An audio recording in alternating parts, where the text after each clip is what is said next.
이제 우리가 어디로 가야 하는지, 교회가, 그리고 이 시대에 우리가 놓쳐버린 것이 무엇인지를 깊이 깨닫고 우리가 근본적으로 더 씨름하고 고민하고 그리고 나가야 될 영역이 어딘지 이렇게 좀 더 구체적으로 우리 개인의 삶에 뿐만이 아니라 이렇게 나아가는, 지금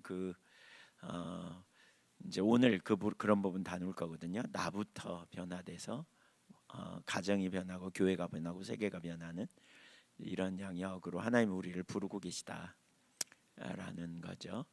그래서 그런 하나하나가 우리 가운데 더 구체적으로 회복되고 또 새로워지는 이런 영역으로 우리가 더 가고, 무엇보다 우리가 신앙의 본질에 있고 하나님과의 친밀한 교제 안에서 속사람이 강건케 되어져야, 시편 3편에 보면 다윗이 그런 고백을 하거든요.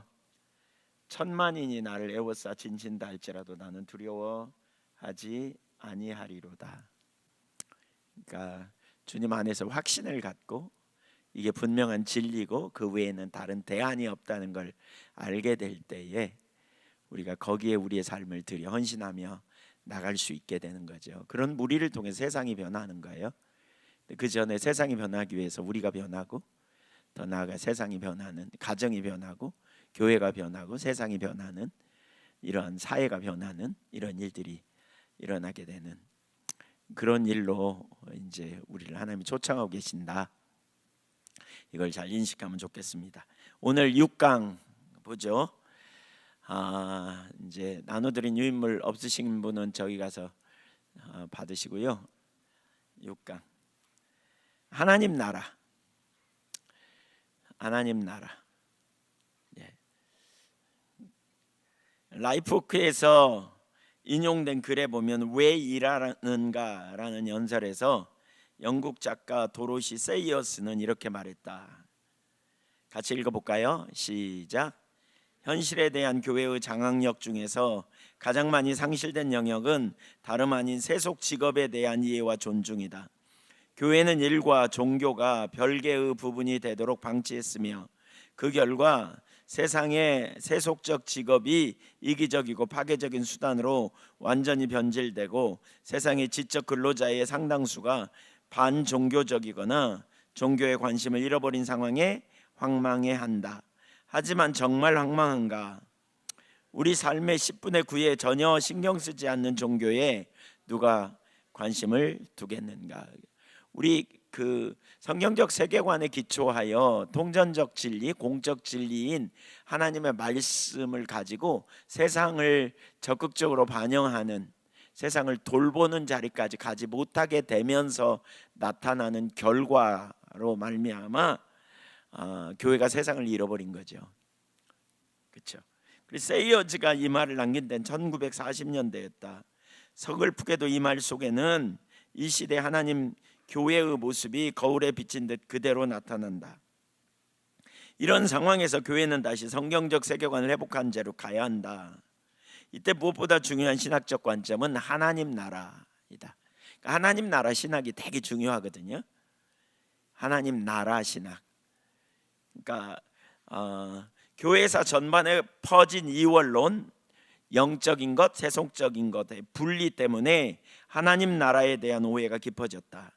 어떤 이들은 하나님 나라를 정치, 사회혁명으로 왜곡했고, 그러니까 어떤 이 땅에 실현될 하나님 나라를 본 거예요. 정치적이고 사회적이고 군사적이고 제도가 고쳐지고, 그런 게 어디서 나오냐면 자유주의 신학에서 나온 거예요.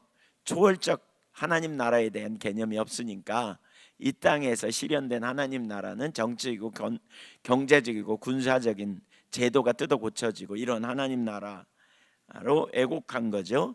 어떤 이들은 천국, 돌아갈래 보장 하늘나라 정도로 축소해 살아있는 현실적 의미를 잃었다. 지금 이 땅에서. 그래서 예수님의 가르침 중에는 하나님 나라가 있었으며 신약에는 하나님 나라 천국이 98에 등장한다. 그만큼 하나님 나라가 중요한 의미를 가진다. 자, 그 밑에 같이 읽어보죠. 시작. 하나님의 나라는 하나님의 통치이다. 하나님 백성이 범죄함으로 하나님의 통치 아래 있지 않게 되면서 하나님은 그들을 떠나셨다. 그 결과 그들은 보호받지 못했고 유대인들은 다시 하나님의 임재하심과 통치하심, 곧 하나님 나라를 오랫동안 기다려왔다. 그리고 예수님이 하나님 나라를 가져오셨다. 그러나 제자들마저도 하나님 나라가 어떤 형태로 언제 올 것인가에 올바로 이해하지 못했다. 그러니까 하나님의 통치라는 개념은 그 당시에 유대인들은 대부분 다 알고 있었어요. 왜냐하면 하나님의 통치를 벗어나면서부터 문제가 왔거든요. 그래서 다시 하나님의 통치가 회복되기를 그들은 구했어요. 우리는 잘 모르죠, 그런 부분에. 근데 하나님의 나라는 하나님의 다스림, 통치예요. 근데 당시 유대인들은 다 알았어요. 근데 그럼에도 불구하고 제자들은 뭘 몰랐느냐? 어떤 형태로 하나님의 나라가 임하고 언제 임하는지에 대하여는 몰랐던 거예요. 그러니까 어떻게 임하고 언제 임하고 이걸 잘 모르는 거죠. 하나님의 다스리심, 하나님의 통치. 하나님의 통치는 하나님의 왕이시고 우리는 그 왕권, 주권 아래 순복하면 하나님이 하나님의 백성을 돌보시고 지켜주시는 역사, 이게 있다는 거죠. 그런 역사들 경험하게 되는데 이제 그런 부분들을 제대로 이해하지 못했다는 거죠. 자, 1번 예수님 시대의 오해. 당장 나타날 거라 기대. 같이 읽어봅니다. 예루살렘으로 향하는 군중과 제자들은 메시아가 곧 정치적 나라를 세울 것이라 기대했다. 그러나 제자들은 예수님의 십자가 고지를 이해하지 못했다. 누가복음 18장 31절. 예수께서 12 제자를 보라, 우리가 예루살렘으로 올라가노니 선지자들은 인자가 이방인들에게 넘겨져 희롱을 당하고 능욕을 당하고 침뱉음을 당하겠으며 그들은 채찍질하고 그를 죽일 것이나 그는 3일 만에 살아나리라 하시되, 이런 말씀 하셨단 말이에요. 그러자 제자들이 어떻게 했다고요? 하나도 깨닫지 못했대요. 하나도. 그러니까 그들이 왜 깨닫지 못했느냐면 그들이 기대하는 바가 달라서 그래요. 그들은 지금 당장 눈에 보이는 정치적인 나라를 건설할 걸 기대했어요. 그러니까 자기들을 압제하는 그 로마의 압제 아래에 있어서 자기들이 수탈을 당하고 억압을 당하고 종교적인 자유가 없고 억압이 가득하고 이러한 구조에서 하나님이 능력으로 임하셔서 적들을 깨부시고 시온을 온 세계 위에 높이는 구약에 약속된 그런 약속이 성취될 걸 기대한 거죠. 네, 그런 약속이 성취될 걸 기대했어요. 그러니까 예수님이 하나님 나라 고난 받는다, 이거 이해를 못한 거죠. 이사야 53장에 나온 이야기 이해를 못한 거죠. 그 다음에 두 번째, 기다리기만 하면 되는 소극적 신앙을 기대했다는 거죠. 기다리면 될 거다, 이런 소극적 신앙. 하나님 나라를 잘 몰랐으니까. 그래서 누가복음 19장 10절 11절을 읽어봅니다. 시작. 그러니까 누가복음 19장 10절은 삭개오 사건과 관련돼서 일어난 일이죠. 삭개오 사건이 이룬 다음에 일이죠. 주님이 이 땅에 오신 목적은 잃은 자를 구원하러 오셨다. 이게 삭개오 사건을 얘기해요.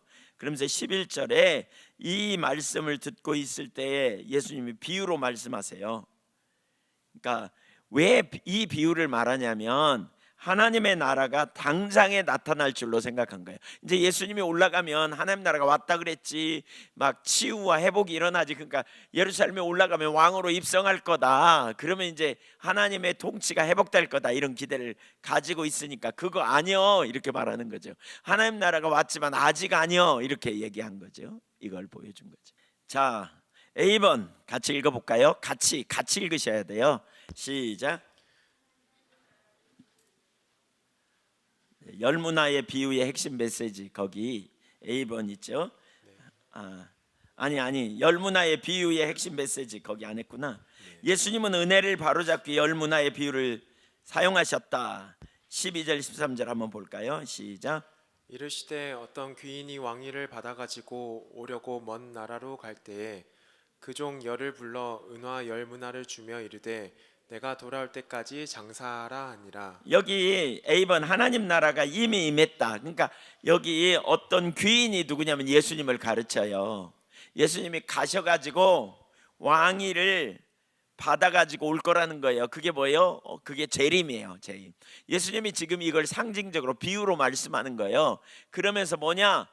종들 10명에게 각자 한 문화씩 이렇게 맡겼다는 거예요. 한 문화. 이건 자본을 맡겨줬다는 거예요. 하나님이 각자에게 주신 자원 맡겨주신다는 거예요. 그래가지고 뭐라 그러냐? 내가 돌아올 때까지 뭐하라?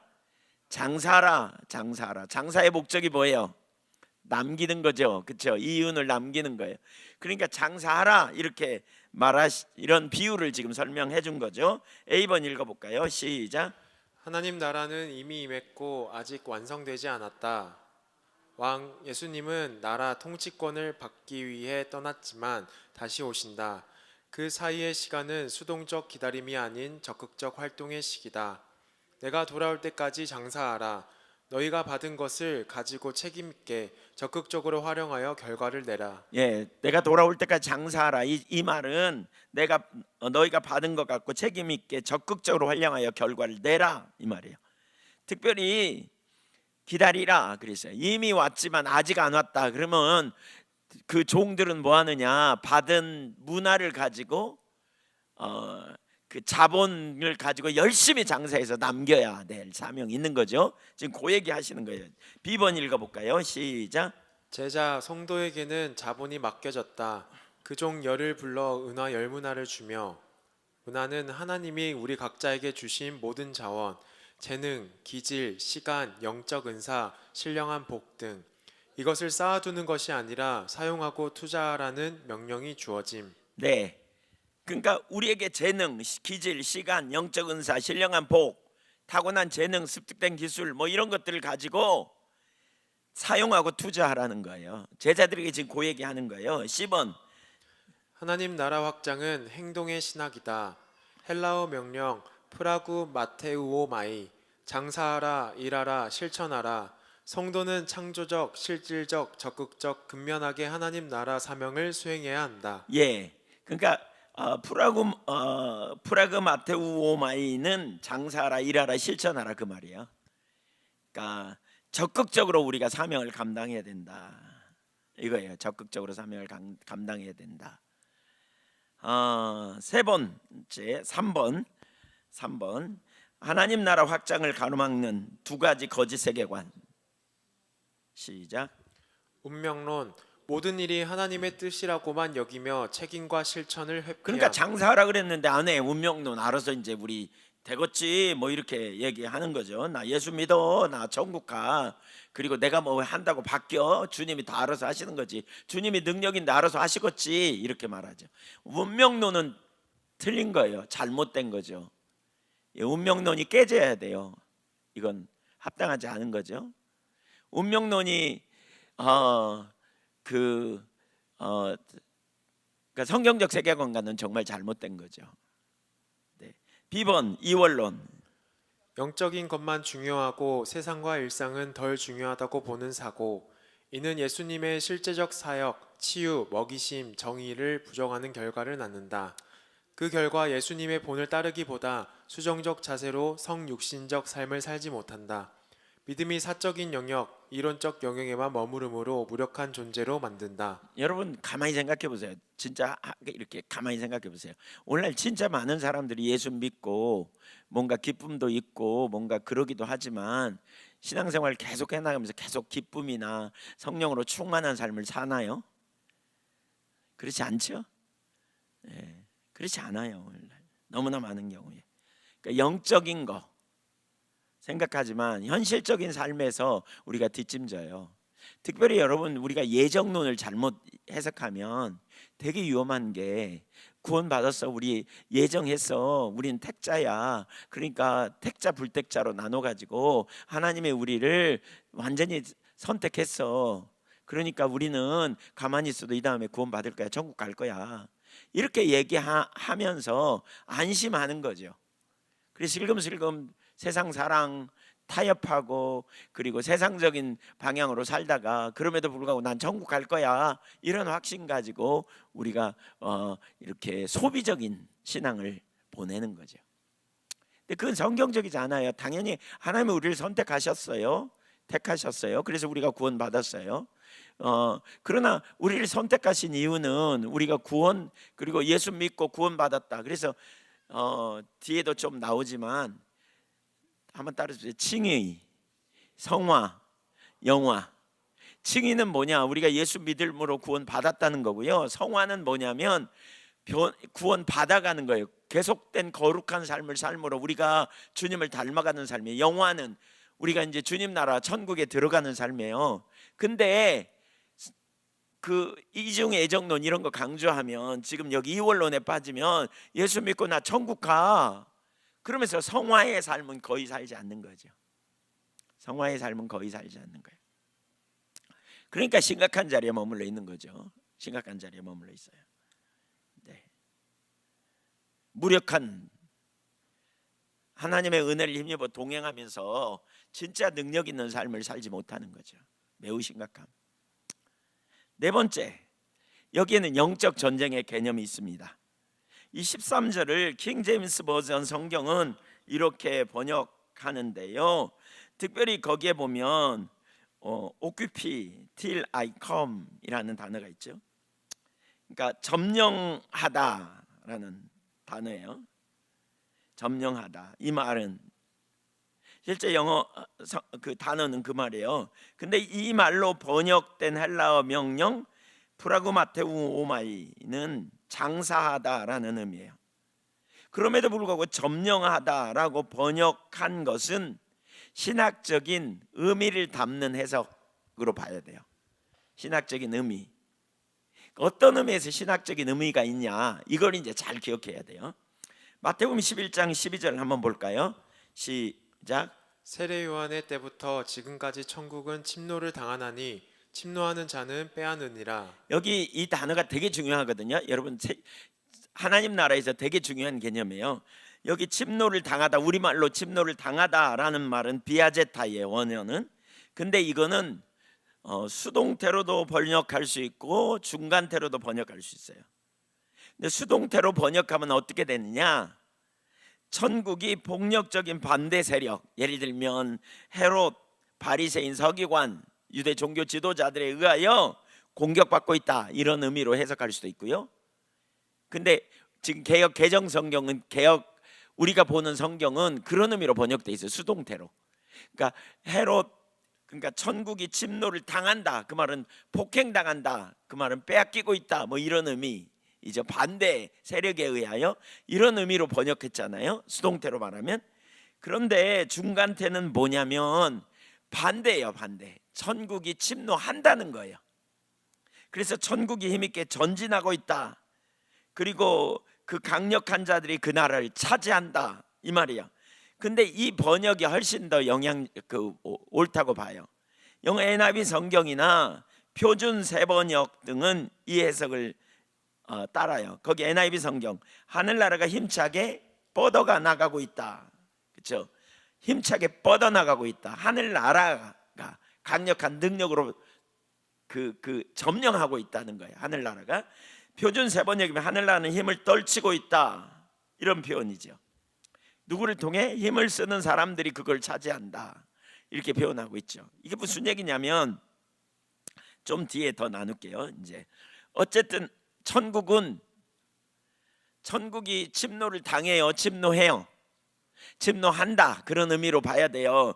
왜 그러냐면 누가복음 16장 16절에서 이 비아제타이를 그런 식으로 번역하고 있거든요. 누가복음 16장 16절 한번 보실래요? 시작.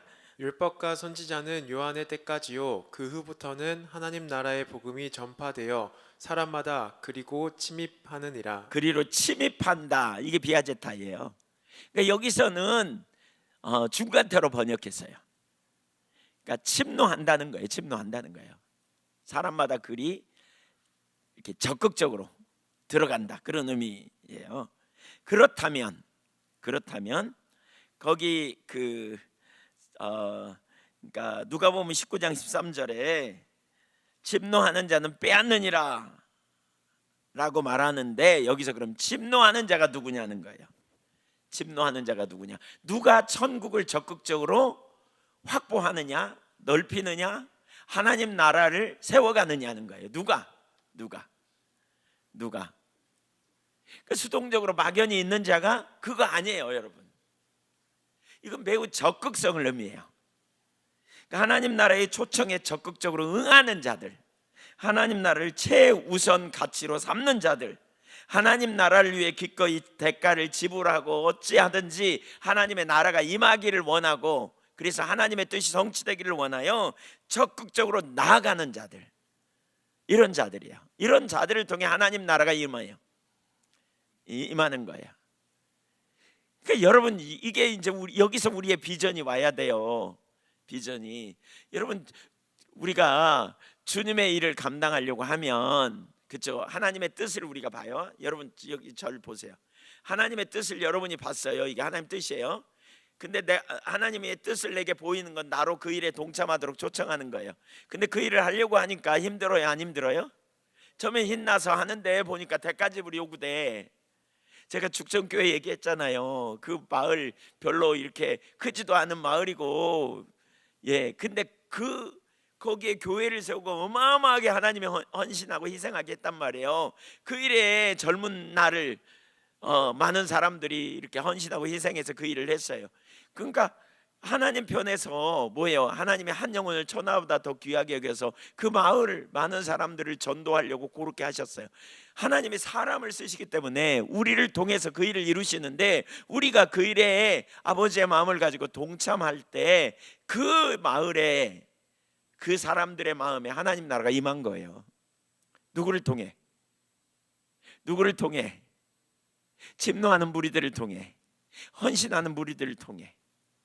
거기다 교회를 짓고 많은 돈을 투자해서 거기에 교회를 짓고, 거기에 젊은 날을 투자해서 삶을 드리고 헌신하고 희생하고, 이러한 무리들을 통해 하나님 나라가 세워진 거예요. 왜 우리의 헌신이 필요하냐? 제자들이 왜 목숨 걸고 열방에 나가 복음을 전하고, 왜 열방의 사람들이 우리나라까지 와서 이 땅에까지 복음을 전하고, 오늘 우리가 예수 믿게 된, 이게 침노하는 무리들을 통해서 하나님 나라가 넓혀지는 거예요. 우리가 왜 뭐 교회에서 사역 이런저런 거 막 펼쳐가지고 돈도 많이 들어가고 섬기는 일도 많은데 뭘 그렇게 그 어려운 짓을 하나, 그냥 천국 가면 되는데 라고 생각하지 않고, 왜 그렇게 우리가 적극적으로 하나님 말씀하시면 순종하고 따라가고, 왜 다음 세대를 위해서 뭘 하려고, 뭐 어떤 대가를 바르려고 그렇게 하는 건가? 여러분, 이게 하나님 나라의 개념이에요. 이게 하나님 나라의 개념이에요. 침노하는 자가 뺏는다니까요. 적극적으로 그 초청에 응하는 자, 우선 개인적으로는 예수 복음이 증거될 때 내가 마음을 열고 예수님을 영접하는 자, 또 아버지의 일이, 어떤 아버지가 행하시는 어떤 일이 보여, 그러면 어떻게 해요? 내 삶을 조정해서 그 일이 이루어지도록 헌신도 하고 희생도 하고 물질도 드리고 우리의 열망을 드리고, 이렇게 누군가의 수고와 헌신과 희생과 그런 영역들을 통해서 우리가 하나님의 나라를 확장시키는 일에 우리의 삶을 드리는 것, 이런 무리들을 통해 천국이 확장된다는 거예요. 이게 고얘기예요. 고얘기. 이들은 모든 난관을 극복하고 기꺼이 하나님의 일에 삶을 드리는 사람들, 여기에 영적 전쟁의 요소가 있는 거예요. 그러니까 열 문화의 비유를 다시 보세요. 점령하라고 번역한 것은, 이걸 킹제임스 버전이 점령하라고 번역한 것은, 적극적으로 하나님이 우리에게 주신 자본을 가지고, 재능, 타고난 재능, 습득된 기술, 우리가 가진 남보다 더 잘하는 은사, 뭐 달란트, 이런 거를 가지고 적극적으로 주어진 삶의 영역에서 개발하고 적극적으로 돌파해내고 환경을 넓혀가고 이루어가고. 여러분 보세요. 우리 아이들 보세요. 지금 여러분 옆에 있는 아이들 보세요. 아직 미완성인 이런 아이들에게 하나님 나라의 일꾼으로 세워가는 일도 그런 일이에요. 복음을 알지 못하는 이들에게 복음을 전하도록 하나님이 붙이신 것도 이런 일이고요. 외국인 유학생들이 와가지고 우리 온 거 이거 우연이라고 말할 수 없어요. 하나님이, 아버지가 하는 일에 우리의 삶을 동참하도록 초청하셨고, 하나님께서 그러한 영역에, 물론 하나님의 은혜와 하나님의 능력으로 그 일이 이루어지는 거죠. 이게 하나님 나라의 개념이에요. 이들은 그래서 열 문화에 비유해서 점령하라고 번역한 것은 이와 같은 의미. 이들은 자기에게 맡기신 문화를 가지고 거짓과 불의와 가난과 무지와 맞서는 거죠. 때로는 여러분, 그러니까 하나님 나라 이게 참 어려운 게요. 어려운 게 우리가 복음을 전하려 그러면 상대방이 알고 이렇게 좋은 걸 나한테 전해줬냐고. 그럼 복음 전하기 쉬워요, 어려워요?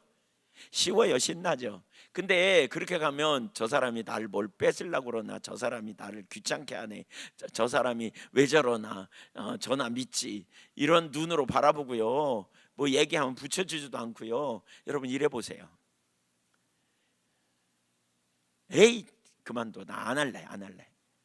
근데 그걸 넘어서는 거예요. 이게 영적 전쟁이에요. 이게 점령하는 게 뭐예요? 자연스럽게 환영합니다, 웰컴, 그러면 뭐 얼마나 쉬워요. 근데 그게 안 되는 거예요. 어려움이 오고 손해를 보고 바보 취급을 당하고 말할 수 없는 수치와 멸시를 받고, 어떤 영역에서는 진짜 뚫어내려고 하니까 그냥 가서 자꾸 부딪히고 또 부딪히고 또 부딪히다 보니까 그냥 만신창이가 된 느낌이 들기도 하고. 그럼에도 불구하고 돌파해내는 거, 지금 그 얘기하는 거예요. 이게 하나님 나라의 개념이에요. 하나님 나라는 수동적이지 않아요. 하나님 나라는 누구를 통해? 침노하는 자들을 통해서 넓혀진다니까요. 지금 그 얘기하는 거예요. 우리가 주님이 오셨고 우리가 예수 그리스도 안에서 영원한 생명을 얻었고 하나님께서 우리를 영원한 생명을 주셨다면 우리가 이제 이 땅에서 어떻게 살아야 되는지 보셔야 돼요, 여러분. 우리의 삶의 모든 영역에서 적극적으로 우리가 해나가는 거예요. 적극적으로. 우리 자신의 삶에서도 마찬가지고, 제가 그걸 뭐라고 표현했냐면 야성이다, 이런 표현을 자꾸 했죠. 야성. 돌파해내는 거죠. 여러분 생각해 보세요. 제가 전에 있을 때도 그렇고 지금도 마찬가지거든요. 어떤 분들에게 이렇게 얘기를 나누다 보면요, 아주 우습게 여겨요. 아주 그냥 우습게 여겨요. 근데 그럼에도 불구하고 상처를 안 받는 이유가 뭔지 아세요? 그분이 아는 것보다 내가 아는 게 훨씬 좋은 일이고요, 이분이 내가 가진 이거 알면 대박이거든. 몰라서 저러는 거지. 그러니까 별로 상처를 안 받는 거죠. 그러니까 우리가 가진 게 얼마나 놀라운지, 그러니까 우리 내면에 이 확신이 있어야 돼요. 진짜 하나님의 통치가 임했다, 어떤 일이 벌어졌는지 우리가 보는 거죠. 얼마나 놀라운 하나님의 통치가 임한 거, 이게 얼마나 놀라운 일인가. 이 땅에 사는 삶도 마찬가지지만 이 다음에 죽어서 영원히 멸망받는 현실 속에 있다면 이건 얼마나 비극인가 보세요. 생각해 보세요, 여러분. 이거 얼마나 비극인지. 이 땅에서 결핍의 삶을 살 수 있을 뿐만이 아니라 정말 영원한 멸망. 우리는 이 땅에서 그 그리스도 안에 있는 풍요를 누려야 될 뿐만이 아니라 친밀한 교제 안에 내 사랑하는 주님과 얼굴과 얼굴을 마주 대하듯이 다시는 아픈 것도 고통도 슬픔도 없는 그 나라에 우리가 영원히 있을 거고요. 이 땅의 삶은 잠깐이고요. 우리가 하나님과 동역자로서 사역을 감당하는 자리에 서는 거죠. 하나님 나라를 넓히는 거룩한 사명을 우리에게 주님이 주셨잖아요. 이게 우리의 사명이에요. 이게 우리의 일이라고요. 쬐끔 하다가 그냥 이만큼 하면 됐지, 이거 아니고요. 바울 사도가 이 고백하잖아요. 바울이 나의 달려갈 길과 주 예수께 받은 사명, 그 일을 마치려 하면은 그 일, 내 목숨을, 생명을 뭐라 그랬죠? 조금 더 귀한 것으로 여기지 아니하노라 그러잖아요. 나의 사도행전 20장 24절에 나의 달력과 주 예수께 받은 사명 그것을 마치려면은 내 생명을 조금 더 귀한 것으로 여기지 아니한다. 여러분 이게 뭐예요, 이게? 왜요? 이 땅에서 주님의 나라와 영광을 위해 최선을 다하다가 죽으면 끝이라면 얼마나 비극해요. 근데 영원한 하나님 나라가 있거든요. 영원한 하나님 나라에 이 땅에서는 주어진 시간 동안 우리가 최선을 다해 우리가 남은 시간 동안 정말 세월을 아끼며 하나님 나라의 영광을 위해 헌신하고 나가는 거죠. 이것이 하나님 나라예요. 그렇게 하나님 나라가 넓혀지는 거예요. 그래서 나눴지만 지난번에 나눴지만 여러분, 누군가가 여러분 위해 눈물 콧물 흘리면서 기도해가지고요, 누군가가 여러분을 위해 힘쓰고 애쓰면서 복음을 들은 거예요. 여러분 안에 하나님 나라가 이루어진 거예요. 그런데 그렇게 구원받고 나는 땡이야? 아니죠. 이거 예, 받았으니까 너도 내놔, 그런 건 아니에요. 근데 그 은혜를 진짜 안다면 우리는 어떻게 남은 생애를 살아야 하는가라는 거예요. 남은 생애를 그냥 밥벌이다 하나가. 여러분, 저는 요즘 그런 생각이 참 들어요. 제가 좀 나이가 먹어서 그런가 아니면 은혜인가 잘 모르겠는데, 좀 인생이 진짜 허무해요. 주님 없으면. 그런 것 같아요. 네, 장님도 좀 그렇게 느끼세요? 네. 네. 아니, 인생이 진짜 허무해요. 여러분 아직 지금 잘 몰라서, 나이 어린 분은 잘 몰라. 어쨌든 권사님 느끼시죠, 그런 거? 근데 사람이 아무리 잘 살아도 한 생이고요, 못 살아도 그냥 먹고 사는 게 다 똑같아요. 비슷해요. 수준 차이지. 막 화려한, 막 잘 먹고 막 뭔가 대단하면 여러분의 인생이 진짜 놀라울 것 같죠. 그게 그거예요. 어린 아이들에게는 보세요. 조금 뒤에 나누겠지. 그러니까 뒤에 나눠야 되겠다. 안 되겠다. 빨리 가야 됩니다, 지금.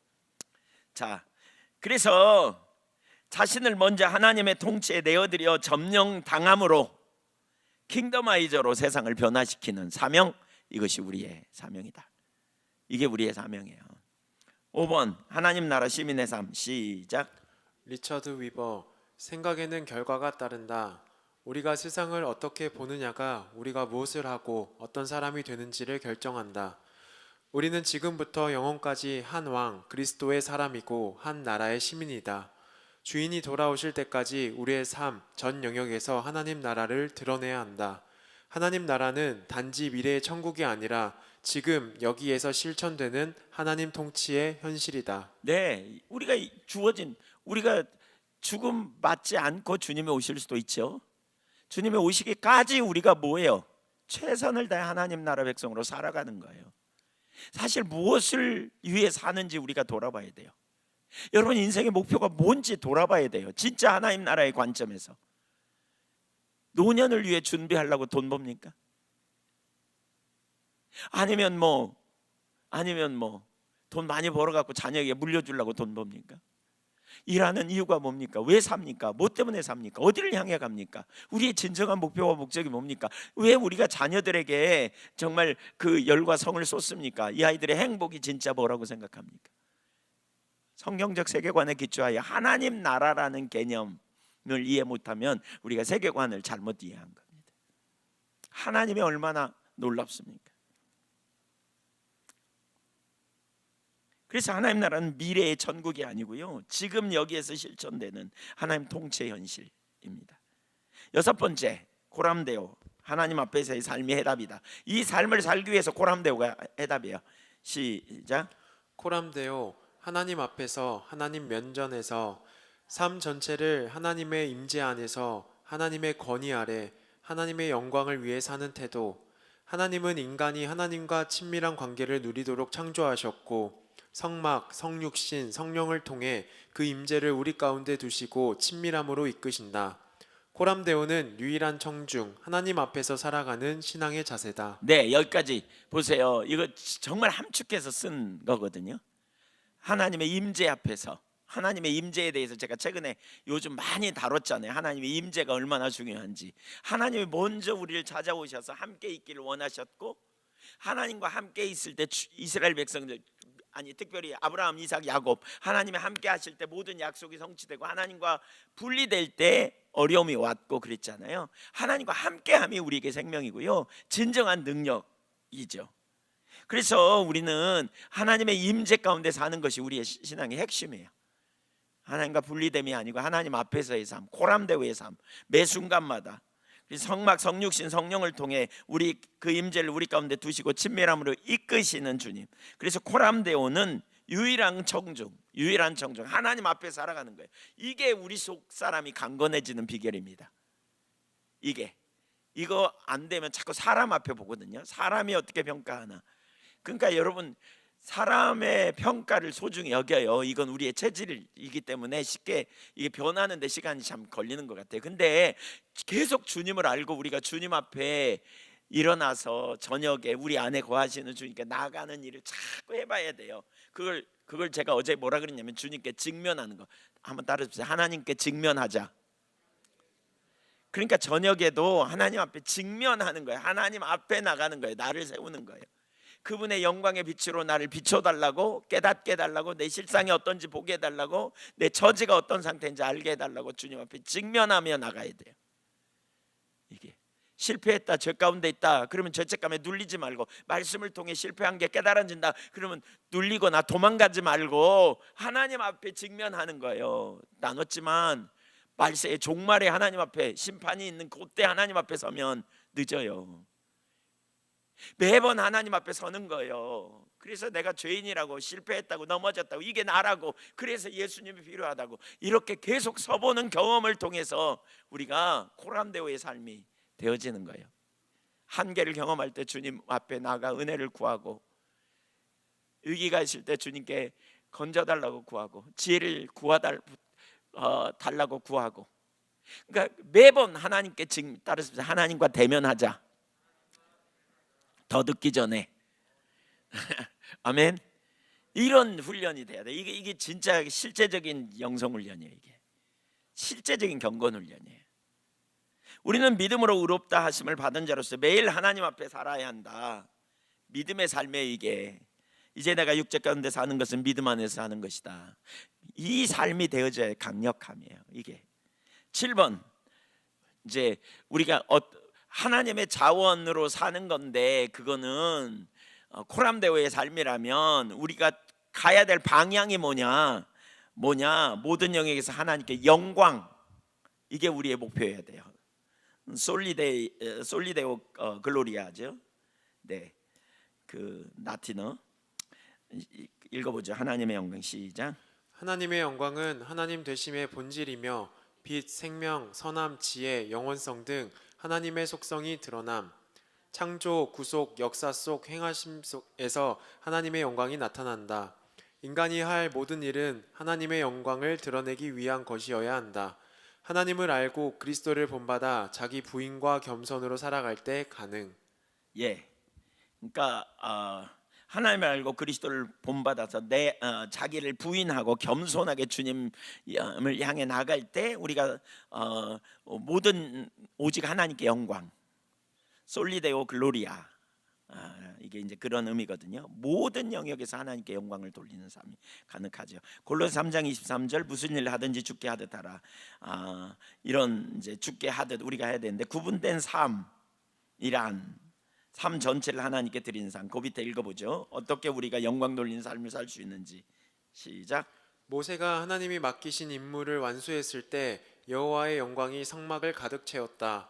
하나님의 일이 하나님의 방법대로 성취될 때 하나님이 영광을 받으시고 그분의 영광이 그분의 생명을 불어넣는다.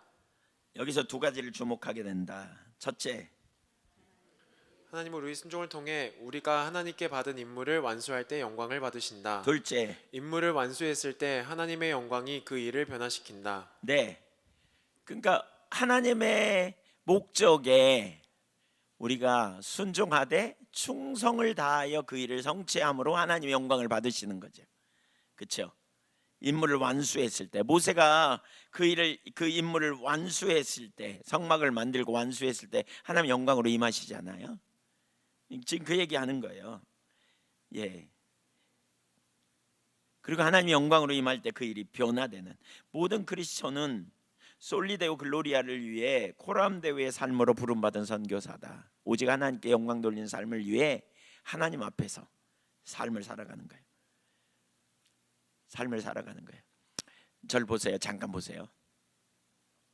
여러분 보십시오. 이게 이제 복음에 기초한, 여전히 제가 이 부분은 이제 여러분이 다 띄어야 되는데, 여러분이 실패하고 넘어지면, 자 보세요. 여러분이 실패하고 죄를 범했어요. 그러면 죄책감으로 가야 돼요. 눌려요. 하나님의 얼굴을 피하고 죄책감으로 숨어야 돼요. 그리스도께 직면해야 돼요. 직면해야 돼. 이게 복음이에요. 그러니까 그걸 훈련해야 돼. 숨으려고 하지 말고 하나님 이게 저예요. 그래서 주님이 저를 위해 십자가를 지셨고요. 주님 은혜 없이는 안 돼요. 이걸 자꾸 해야 돼요. 육체를 의지하는 우리는 기본적으로 숨는단 말이에요. 주님께 직면 안 하고 도망간단 말이에요. 기본적으로 자꾸 피해요. 내가 죄인인데, 아이고 내가 잘못했는데, 벼룩도 낯짝이 있지. 이렇게 숨다 보면 평생 숨어요. 그러니까 복음을 몰라. 그러면 근데 이걸 해결해야 돼. 이건 기본적으로 해결해야 우리가 고람대오의 삶이 가능하고요. 그러니까 이게 되면 하나님 앞에 투명해져요. 단순해지고. 투명함과 단순함이 뭐예요?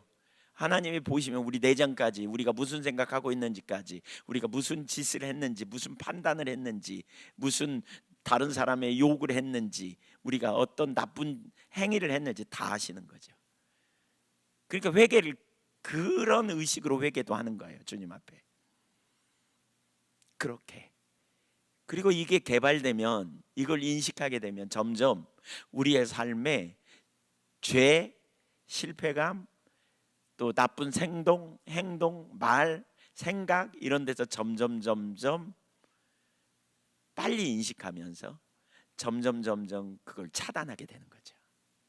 아이고 하나님 안 기뻐하는 거구나. 아 이거 아니구나. 깨닫고 돌이키고 이런 일이 되어져야 돼요. 이런 일이 계속. 그렇게 되면 우리가 점점 성품적으로 삶의 모습에서 변화가 일어나고 새로워지겠죠. 그런 일이 계속 우리 가운데 있어야 돼요. 예. 그래서 삶의 모든 영역, 가정, 직업, 문화, 경제, 예술, 과학, 정치 모든 영역이 하나님의 나라를 드러내는 자리가 돼야 된다. 그러니까 내가 하는 일 따로, 직장 따로, 삶 따로가 아니에요. 가정에서 밥 먹는 것 따로, 기도하는 것 따로가 아니에요. 잠자는 것 따로, 성경 공부할 때 따로가 아니에요. 한번 따라주세요. 통전적으로 하나님 앞에서 사는 거다. 화장실에 있을 때 하나님 앞에 사는 거, 하나님 앞에 있는 거예요. 그냥 투명하게 우린 주님 앞에 있는 거예요. 이 의식이 필요해요. 의식. 내가 어디 있든지 주님 앞에 있는 거예요. 저 어디 있을 때. 어떤 행위는 그냥 감추고 그냥 이건 주님이 안 보시면 좋겠네. 뭐 이런 거 한 개도 없어. 다 투명. 우리가 이 의식이 이제 이 의식. 하나님 앞에서의 삶. 내가 어디에 있든지. 그러니까 다윗이 이걸 시편 139편에서 이걸 인식한 거예요. 내가 바다 끝에 가서 거할지라도 거기 계시고 흑암이 나를 가리울지 못한다. 내가 그 어디 숨어도 한밤중에도 주님은 다 나를 보고 계시고 다 어디나 계신다. 이 의식이 뭐냐면 하나님의 임재 의식이에요. 그분 앞에서 고람대오의 삶. 그러니까 여러분 하나님 앞에 피할 구석이 있다고 생각하지 마세요. 도망갈 구석 있지 않아요. 그러면 하나님은 우리를 모른가 본능적인 우리들의 욕구도 다 아세요. 그렇죠? 우린 그냥 밥 먹는 시간에 죄책감 갖고 밥 먹는 분 계세요 혹시? 그냥 쉬어야 될 거 주님 다 아세요. 근데 막 쉬는 것에 막 죄책감 갖는 사람이 있어요. 이게. 아니에요. 주님이 주신 시간을 충분히 우리가 육체의 피로를 풀리기 위해 쉬는 것도 하나님 앞에서 쉬는 거예요. 그냥 있는 그대로. 우리에게 주신 건강을 지키는 것도 하나님 앞에서 하는 거예요. 이거 그야말로 모든 영역이 하나님 앞에서의 삶이에요. 하나님 앞에서. 요게 돼야 돼요. 투명성. 있는 그대로. 이게 고람대오의 삶이죠. 그런데 뭐예요? 먹든지. 그래서 바울 사도가 뭐라고 했어요? 먹든지 마시든지 무엇을 하든지 다 뭘 하라? 하나님 영광을 위해 하라는 거죠. 하나님 영광을 위해 하라는 거예요.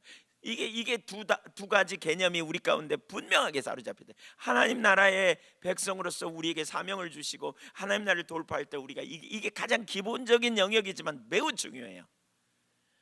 매우 중요해요. 주님 앞에서 우리가 어떻게 사는가. 그리고 이게 인식되어져야 친밀함이 돼요. 친밀함은요 가리움이 없어요. 남자가 아니 뭐죠? 그 주님이 창세기에 부부간의 관계를 얘기하고 벌거벗었어 나 부끄러워하지 아니하더라. 이게 친밀함이에요. 가리움이 없단 말이에요. 하나님과 우리와의 관계도 이게 인식돼야 돼. 이게 선명하게 깨달아져야 돼. 내가 어디서든지 주님 앞에서 하는 것, 어디서든지 주님은 나의 아버지, 어디서든지 주님이 내게 은혜로 지혜를 주시고 길을 내시고 필요를 채우시고 순간순간 나를 도우시는 우리 하나님 아버지, 내가 그분 앞에 살아가는 것, 이게 친밀함의 핵심이에요. 자, 일은 단순 과업이 아니라 하나님과 함께 일하는 모험이며 하나님 나라를 이루는 방식이다. 자, 그 밑에 읽어봅니다. 시작. 예, 아버지께 시작. 아버지께 영광을 돌리고 싶은가? 그렇다면 아버지의 일을 하라. 하나님이 우리에게 하라고 주신 일을 할 때 하나님 아버지께 영광이 된다. 윌버포스의 예. 윌버포스의 많은 친구들은 사역자로 영적인 일을 하라고 강권했다. 윌버포스는 정계로 가라는 하나님의 부르심을 따랐다. 하나님이 자신에게 맡기신 일이 노예 해방 운동임을 알았고 50년 가까이 수많은 방해가 있었지만 그 일을 위해 헌신했다. 세상을 떠나기 사흘 전 대영 제국 전역에 노예제도 폐지법이 하원을 통과됐다. 그 일을 완수하겠다는 불굴의 용기와 결단은 하나님 나라를 침노하는 자의 삶이었다. 그리고 그것이 곧 하나님께 영광이 되었다. 여러분 그 당시에 그 영국 하원이 된다는 건 굉장한 사회적 지위가 있잖아요. 그래서 그 당시에 하원들, 국회의원들 이런 사람들이 모여서 맨날 그 뭐죠? 저 파티하고 그랬대요. 근데 매우 태폐적이고요. 매우 세속적인 자리에 있었대요. 근데 윌버포스도 처음에 그 자리에 좀 휩쓸리다가 그게 아니라는 걸 깨닫고 삶을 돌이키면서 하나님 앞에 헌신하기 시작하거든요. 그러면서 윌버포스를 통해서 정말 놀라운 일이 일어난 거죠. 정말 놀라운. 그러니까 사실 우리가 해야 될 일이 그런 거죠. 우리 자신이 율버포스가 돼야 되고 우리의 다음 세대를 율버포스로 세워야 되는 거예요. 율버포스 같은 사람들이 나타나면 정말 어느 영역에 획기적인 전환이 일어나는, 그것이 교회가 해야 될 너무너무 중요한 사명 중에 하나인 거죠. 그게 하나님 나라를 넓힌다니까요. 율버포스가 가다가 중간에 에이 나 짜증나는데 나 그만할래, 방해가 어려움이 있었을까요? 없었을까요? 조금 있었을까요? 많이 있었을까요? 유혹은 얼마나 또 많았을까요? 그럼에도 불구하고 하나님 나라를 넓히기 헌신하고 희생하고 돌파해내는 무리를 통해서 그 일이 일어난 거라니까요. 옆에 사람 우리 한번 격려합시다. 포기하지 맙시다. 아니 다시 좀 잘 좀 하세요. 네, 죄송합니다. 자, 포기하지 맙시다. 네, 함께 합시다. 네, 돌파합시다. 할렐루야. 네, 네, 감사합니다. 네, 사실 여러분 보세요. 부모님들이 자녀들을 키우는 것도 포기하지 말아야 돼요. 에이 그냥 알아서 해라, 니들 다 모르겠다 이렇게 하면 안 돼요. 선생님들도 마찬가지고요. 네. 우리가 맡겨진 어떤 일들, 주일학교나 중고등부나 애들 섬기는 사역, 또 뭐 우리가 맡겨진 그런 사역들에 대해서 진짜 여러분 어떻게 하는 것이 하나님의 일이 일어날까? 이걸 우리가 여러분을 누군가가 강제로 태클 걸어갖고 그만두게 하지 않는 한 진짜 하나님 앞에서 우리가 그런 열정이 있어야 돼요. 제가 볼 때는 그날이 언제냐? 주님이 우리 코를 막아가지고 숨 고만 쉬게 할 때까지, 우리 코끝에서 호흡을 거두시는 순간, 그날까지 우리가 이렇게 하나님 나라와 영광을 위해서. 두 번째, 하나님 나라는 안에서 밖으로 확장된다. 읽어보세요. 성경은 우리에게 가장 큰 계명, 하나님 사랑, 이웃 사랑을 주셨다. 두 계명은 개인의 영성뿐 아니라 사회, 문화, 가정, 정치, 경제 전체를 변화시키는 힘을 가졌다. 역사 속에서 초대교회는 이 계명을 기반으로 인간 존엄, 평등, 자비의 문화를 형성했다. 우리는 다시 그런 일을 감당해야 한다. 거기에는 분명한 패턴이 있다. 안에서 밖으로 확장된다. 네, 무슨 얘기인지 아시죠? 예, 그러니까 하나님 사랑, 이웃 사랑, 우리가 그 계명을 따라 사회, 문화, 정치, 경제 모든 영역에 변화시키는 힘, 그러니까 원동력이다. 그래서 역사 속에서 초대교회가 이렇게 했다. 우리가 그 일을 해야 된다. 근데 어떤 패턴이 있다. 뭐냐? 안에서 밖으로예요. 1번 읽어보죠. 시작. 세상 나라와 다른 하나님 나라. 세상 나라는 전쟁, 점령, 폭력으로 확장되나 하나님 나라는 마음의 변화로 확장된다. 솔제니친. 선과 악의 경계선은 국가 사이가 아니라 인간의 마음을 관통한다. 요한복음 3장 3절. 시작. 예수께서 이르시되 진실로 진실로 내게 이르노니 사람이 거듭나지 아니하면 하나님의 나라를 볼 수 없느니라. 계속. 내적 변화 없이 사회 변화는 없다. 하나님 나라 확장의 5단계. 개인, 가정, 교회, 나라, 세계. 하나님 나라는 가장 안쪽인 개인의 마음에서 시작해 바깥으로 퍼져나간다. 마태복음 13장 33절. 천국은 마치 여자가 가루 서말 속에 갖다 넣어 전부 부풀게 한 누룩과 같으니라. 네.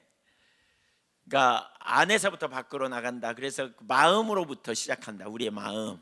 우리의 마음. 그러니까 우리 안에 이 변화가 일어나야 돼요. 그러니까 여러분 우리가 하나님과 인격적 교제 안에서 십자가 복음에 토대해서 우리가 준비되어지면서 나가는 거예요. 이게 A번 개인 인간의 마음 하나님 나라 확장의 출발점 내적 변화 같이 읽습니다. 하나님 나라의 첫 전쟁터는 개인의 마음이다. 성령이 마음을 침투하고 새 본성을 주실 때 변화가 시작된다. 아까 우리 전 집사님이 이 고린도후서 5장 17절 읽으셨잖아요. 여기서부터 시작이에요. 이게 시작이에요. 예, 이게 시작이에요.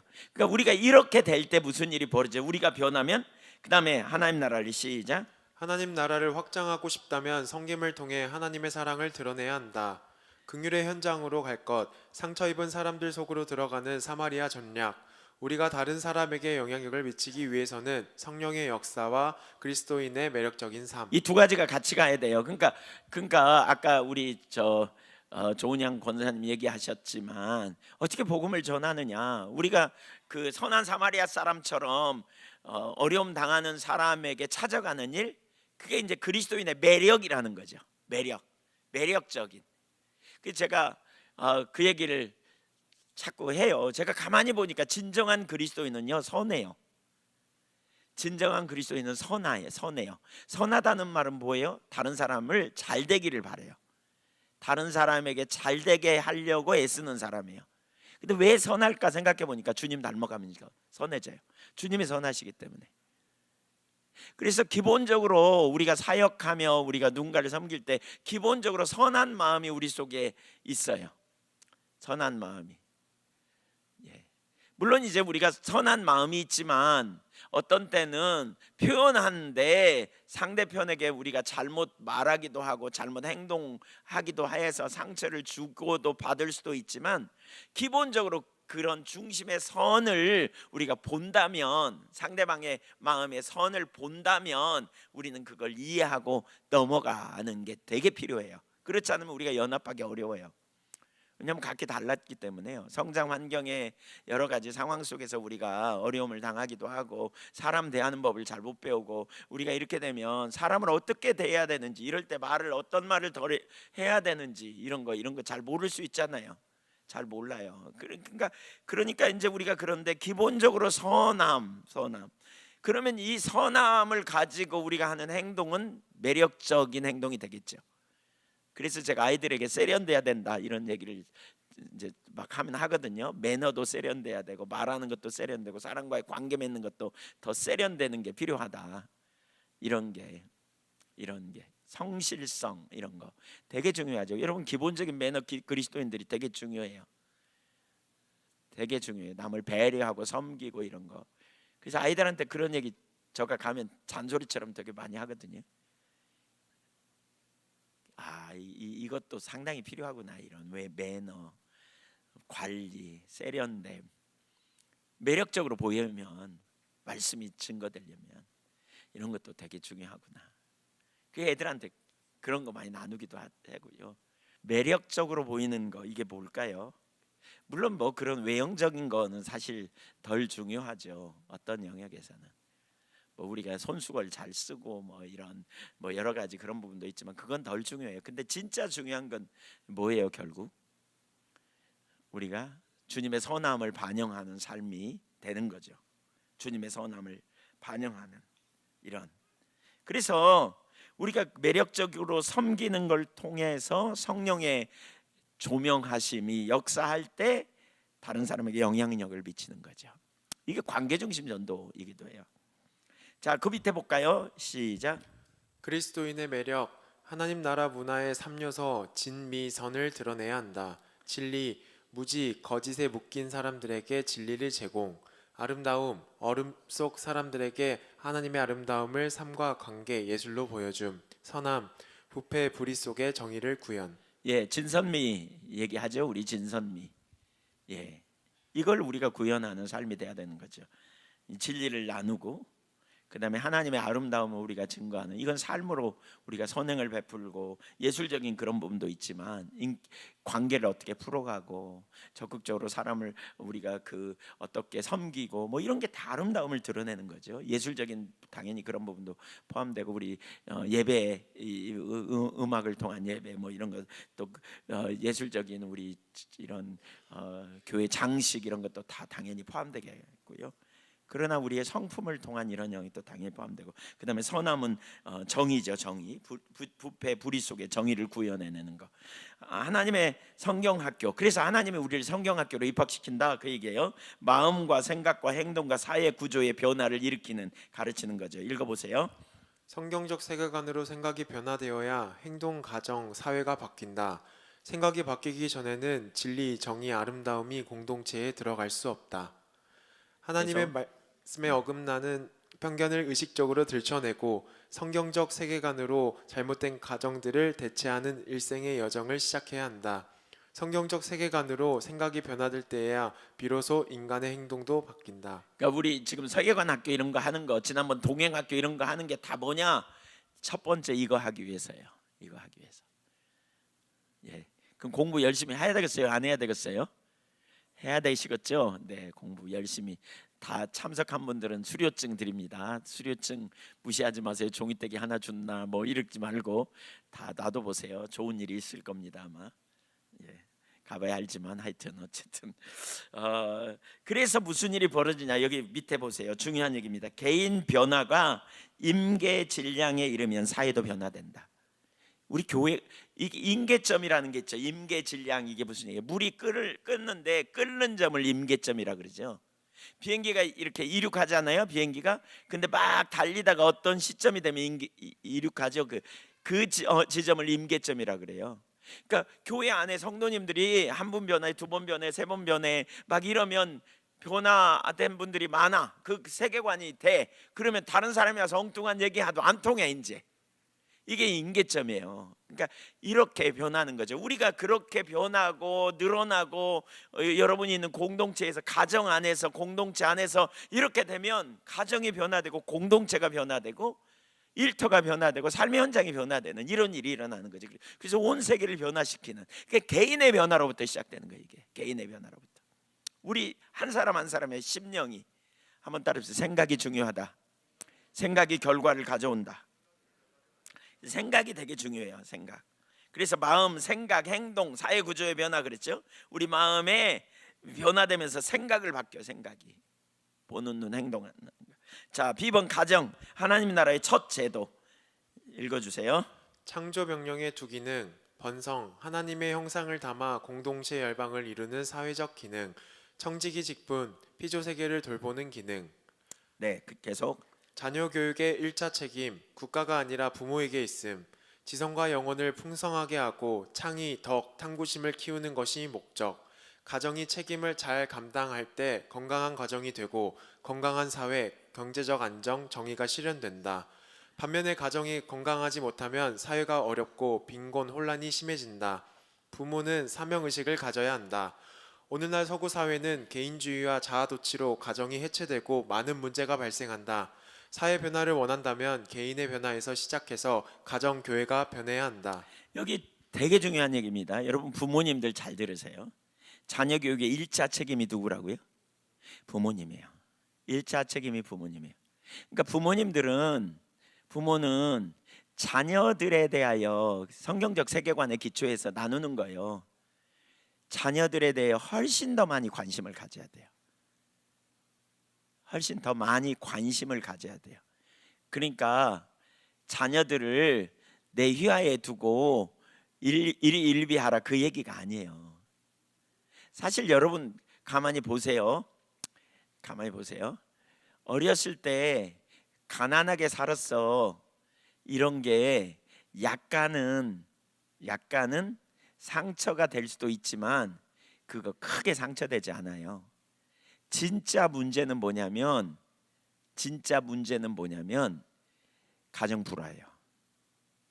진짜 문제는 인정받지 못한 거예요. 가정에서 거절감 받은 거예요. 여러분 자신을 봐도 그렇고요. 내적 치유하다 보면 우리 집이 너무 가난해가지고 뭐 그런 이야기가 좀 있었어요. 근데 오늘날은 그런 정도의 사람은 거의 없어요. 우리나라가 선진국이거든요. 사회복지 되게 잘 돼 있어서 밥 굶는 사람 없어요. 옛날에 진짜 뭐 그러죠. 찢어지게 가난한다. 이 찢어지게 가난한다는 말이 진짜 못 먹어가지고 변비 걸려가지고 막 이런 거예요. 쑥 이런 거 먹고 막 그런 데서 나온 얘기예요. 항문이 찢어진다 그 얘기요. 얼마나 못 먹고 살았는지. 애들은 무슨 얘기인지 도무지 라면 먹지 그럴까요? 도무지 이해가 안 될 거죠. 우리나라가 짧은 기간에 그렇게 바뀌었으니까. 근데 지금 그런 사람 아무도 없어요. 그러니까 여러분 자녀들을 어떻게 좀 막 뭘 사주고 막 뭘 해주고 여기 관심 내리세요. 그거 좀 덜 하세요. 진짜 중요한 건 사랑해 주는 거고요, 인정해 주는 거고요, 용납해 주는 거고, 적극적으로 이 자녀들이 공부할 수 있는 환경으로 인도해 주고 이 자녀들이 올바른 생각을 갖도록 도와주고요. 제가 어제 아침에 뉴스를 봤어요. 근데 12세 미만 학자들이 발표한 거예요. 12세 미만의 아이들이 미디어를 보호물을 통해서 우울증, 정신 이상이 나타나는 일이 확 늘어버렸다는 거예요. 확 늘어버렸대. 그래서 호주 같은 데는 지금 몇 세? 16세? 16세 미만은 SNS 이런 거 전혀 못 쓰게 한다. 근데 그게 과연 성공할까? 뭐 이런 이야기가 막 있어요. 성공하는 비결은 안 사줘야 되거든요. 못 보게 해야 되거든요. 그래야 가능하거든요. 부모님들 협력 안 하면 이게 불가능해요. 자녀를 돌보는데 그 연령이 있어요. 그 시기를 놓치면 자녀 돌보는 거 끝나요, 여러분. 아무리 잘하고 싶어도 소용없어요. 지금 제가 우리 자녀들을 잘 키워야지 그러고 저희 아들과 딸을 놓아놓고 얘기해 보세요. 뭐라 그래요? 오히려 잔소리라고 그냥 그래요. 말해봤자 먹어주지도 않아요. 그 연령이 있어요. 그래서 우리가 사실 집중해야 되는 것 같아요. 다음 세대에 대한 1차적 책임은 부모에게 있다. 우리가 이 부분을 잘 염두에 두시자고요. 잘 염두에. 네.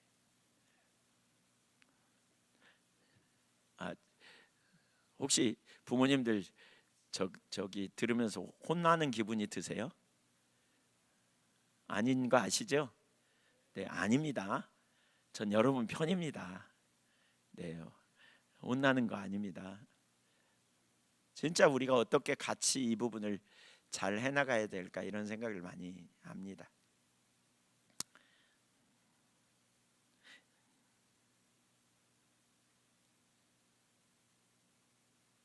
그러니까 지성과 영혼을 풍성하게 함. 지성이 있어야 창의력이 있죠. 지적인 거. 그다음에 영혼을 풍성하게 해야 덕을 갖게 되고요. 그러니까 그 의지적인 영역을 잘 함을 통해서 탐구심을 더 키우게 되고 이런 영역. 그 지정의 지식을 많이 쌓도록 책을 읽는 거 돕고 또 그런 의문을 갖도록 계속 격려해주고 그 다음에 감정적으로 가정 안에서 인정받고 있다, 수용받고 있다, 내가 거절당하지 않는다, 우리 집에서 이걸 갖도록 도와주고 의지적으로 본인이 하는 거 하도록 시간 지키는 거, 시간 잘 지키는 거, 그 다음에 정리하는 거, 이런 거 하도록 도와주는 것이 부모가 해야 될 일이죠. 가정 안에서 성실성 이런 거 해야 돼요. 알아서 하겠지 이렇게 되면 안 돼요. 예. 숙제 했는지 안 했는지도 좀 보시고 좀 잘하고 있는지도 좀 보고. 예. 왠지 니들이 혼나는 느낌이 드냐? 깜짝 놀랐는데 숙제라고 그런다고. 근데 이제 이런 것도 우리가 가정 안에서 함께 협력해서 팀을 이루어가는 거죠. 자녀들을 다음 세대를 세워가는 거. 우리 선교원부터 이런 걸 가르치고 같이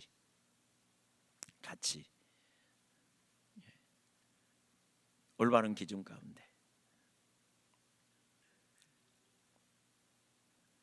자, 10은 교회, 하나님 나라 확장의 핵심 공동체.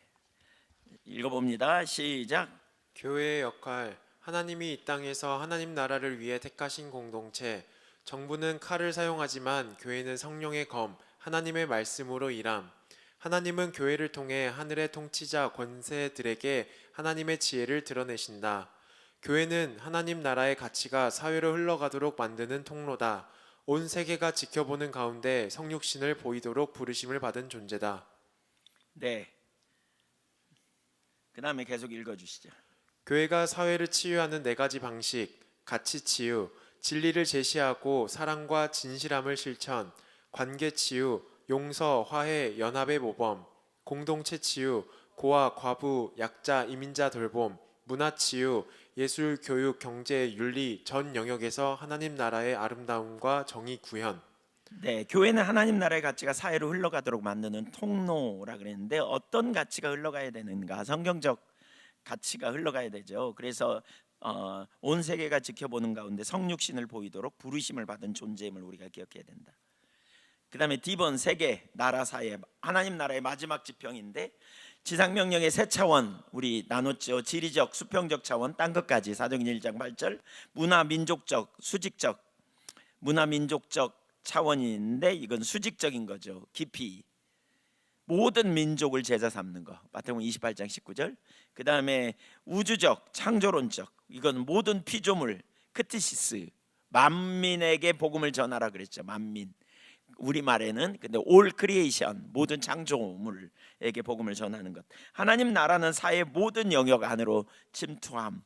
이게 이제 우리가 가져야 될 관심사예요. 자연 보호 이런 것도 우리가 되게 관심 가져야 되고요. 쓰레기 버리는 거, 물 사용하는 거, 전기 사용하는 거 이런 것들 하나하나가 정말 중요한 일이기도 하죠. 나부터 실천하는 작은 영역들, 이런 영역들 다 포함되죠. 당연히 영혼 구원이 핵심이고요. 전인 구원 우리 돼야 되고요. 그 다음에 모든 피조물과의 관계, 하나님과 우리와의 관계, 나와 나의 관계, 나와 이웃의 관계, 나와 피조물의 관계, 이 4가지 관계가 중요하다 그랬습니다. 그 다음에 밑에 성경적 시작. 성경적 질서를 사회 전 영역에 적용해야 한다. 정치, 경제, 예술, 교육, 과학, 의학, 기업, 문화 모든 곳에서 그리스도인은 코람데오 하나님 앞에서 살아야 한다. 이렇게 될 때 하나님 나라 세계관이 교회를 통해 흘러 넘쳐 세상으로 퍼질 것이다. 네, 이렇게 되면 확 퍼지겠죠. 영향력이 어쨌든 영향력이 확산될 거란 말이에요. 자, 그 밑에 우리 직업은 하나님 나라 확장의 사명지다. 합법적이고 선한 모든 직업은 하나님 나라 확장의 도구다. 정치인 읽으세요. 하나님의 법을 최고의 법으로 인정. 같이 읽으세요. 기업인, 정직과 참념, 의사, 생명 존중, 예술가, 하나님의 아름다움 표현, 과학자, 창조 질서 탐구, 인류의 고통 해결. 예, 1턴 하나님 나라를 대표하는 문화 사역. 사역지가 된다. 달라스 윌라드 읽어보세요.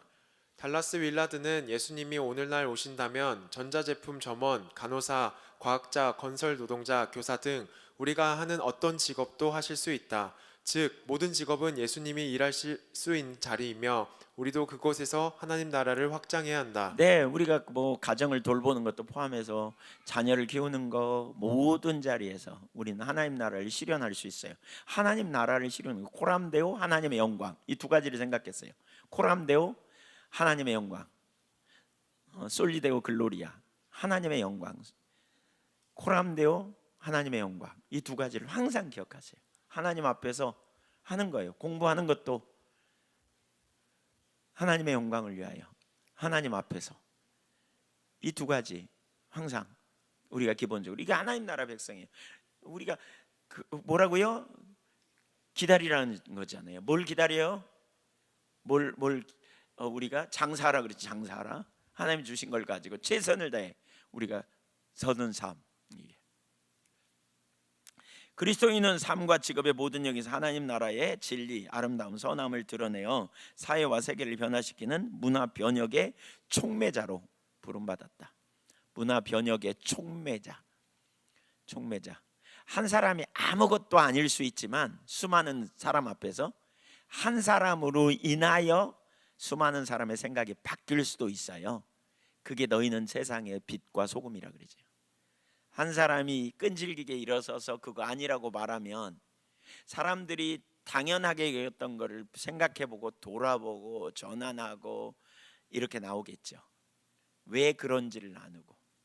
그래서 우리가 바로 그 일을 해야 하는 거죠.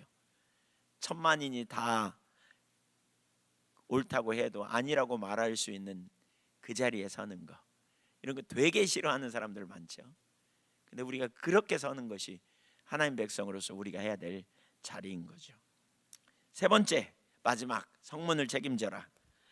하나님 나라의 청직으로서의 공적 부르심.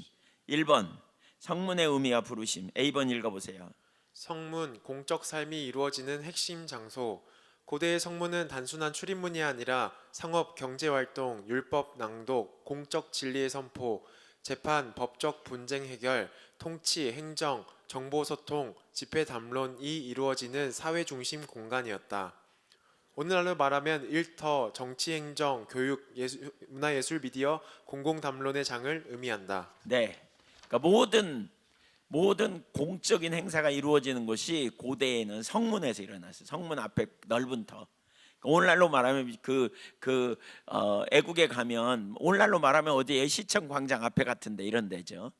예, 5.18 광장 뭐 이런 데 뭐 있죠. 우리 광주로 말하면 우리나라로 말하면 광화문 앞 광장 뭐 이런 데가 이제 성문이라고 말할 수 있는 곳이죠. B번 성문을 차지하라.